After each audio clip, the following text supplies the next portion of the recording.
Hello, my friends, and welcome back to Hand Me Down Recipes. This is Kathy, and I am going to do something a little bit different with you today. Normally, here at Hand Me Down Recipes, I talk to other people about the recipes that have been handed down to them. And that is not changing. We will continue to do that in 2026. But today, I'm going to come to you by myself because I want to talk to you about something that I am a little excited about and the winter season, and just a very gentle project I'm doing on social media to invite you to cook with me and enjoy the season. See, there is something about winter that calls for a pot of soup. Not just for the warmth, although that's always welcome, especially for folks like me who live in the Great White North and where it's cold and snowy and you sit inside and it's dark. Not just for the simplicity, although that's definitely part of the charm of soup. Soup for me has always been one of those humble foods that shows up when I need it most. See, it helps me when I don't feel well, when I'm sick, it comforts me. When I'm cold, it warms me. When I need a simple, easy, frugal meal, soup. Soup doesn't demand perfection. It most certainly does not require a strict recipe. It just asks for what you have and a little bit of time. See, soup takes advantage of what we have in our pantries. It's why it's a great winter food, right? It doesn't require us having fresh lettuce that might not be available in winter. It just asks us to use what we can. So this year, I have decided to make it official. I'm calling winter a season of soup. It's nothing fancy, of course, because soup isn't fancy. And it's nothing formal because I don't really do formal. It's just me committing to making at least one pot of soup every week this winter. And then sharing that recipe or loose bit of ingredients with you on social media. I'm not going to be writing long blog posts or even writing step by step instructions most of the time. I'm just going to share those pots of soup with you. Because the truth is, winter cooking isn't about big feasts or holiday spreads. Those are very short bursts. Most days, it's just about feeding ourselves and the people we love with what's on hand. It's about standing in the kitchen in cozy socks while the music plays, or slippers, and dancing and laughing and hugging your family. It's about stirring a pot that bubbles and steams and says, "You're doing just fine. You are enough. This is enough. This is good and nourishing." The other day, I threw together a pot of soup with some beef, some potatoes, and some winter squash, along with some things I had canned or frozen during the summer. No real plan. I had looked through some cookbooks and I saw some recipes that inspired me, but I didn't follow any of them.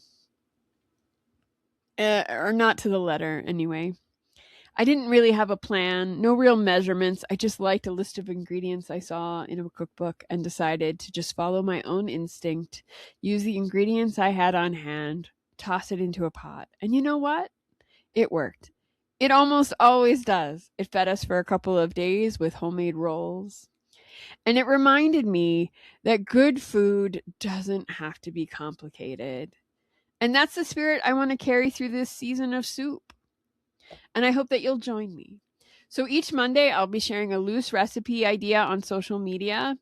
Some weeks, it's just going to be a suggestion, a list of very simple ingredients and how I tossed it together. It's very rarely going to be step by step instructions, although I will include things if anything feels like it might need more explanations. Some weeks, it's going to be a cherished hand me down recipe. I'm thinking my grandmother's egg noodles and chicken soup. Other times, it's just going to be a clean out the fridge and pantry kind of recipe. These are the things we make when we just want to toss things together and don't have much time. Because soup, like many hand me down recipes, is about adaptability. It's about resourcefulness. It's about frugality. It's about carrying on a tradition of feeding each other well and nourishing and comforting both body and soul. And I am excited about this. And as we're already a few weeks in, I have been doing this and excited, and we have been eating really well. And it's one of those things where because I'm being more intentional about soup, I'm not necessarily falling back on just recipes we always eat, but trying new things or making things I haven't made in a while. And each week, Jeff and I are like, this might be the best soup we've ever made. And we do often do them together. And that is also part of the charm, because we want to keep it frugal because groceries are expensive. But it's also about slowing down. See, soup can't be rushed. It simmers, it develops, it invites us to pause and be present. That's what I love about it.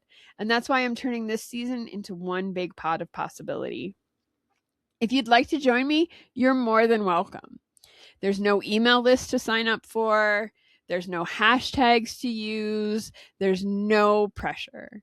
Just check in with me on Hand Me Down Recipes on Instagram on Monday, or if you follow me on Homespun Seasonal Living, I'll also be doing it there. I'm just going to ask you to check in on Monday. I'll post the recipe, probably a few photos, and ask you to share your own version or tell me what you've been making. If it doesn't appeal to you that week, you can just scan and move on. There's no pressure, no perfection, and certainly no fear of missing out. It's just soup.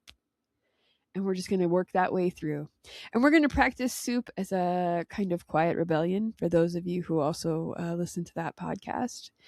And we're going to say it doesn't have to be perfect. And it doesn't even really have to be Instagram worthy. The photos aren't going to be perfectly set up or photographed in great light or anything else. They're just going to be simple photos. And it's going to be an encouragement to say we can live at our own pace. So if you've got a favorite hand-me-down soup recipe or a memory of something someone in your family made, I'd love to hear about it. You can send me an email. I'll link that in the show notes, or you can just comment on Hand-Me-Down Recipes on Instagram. Because those are the stories that warm us more than just our bowls. They connect us to who we are and where we come from. And those are the stories I am always, always interested in. So here's to the soups that simmer, the recipes that we inherit, and the quiet magic of a winter well fed. I hope that your bowls are full of warming, nourishing food and that you find so much comfort by the time you get to the bottom.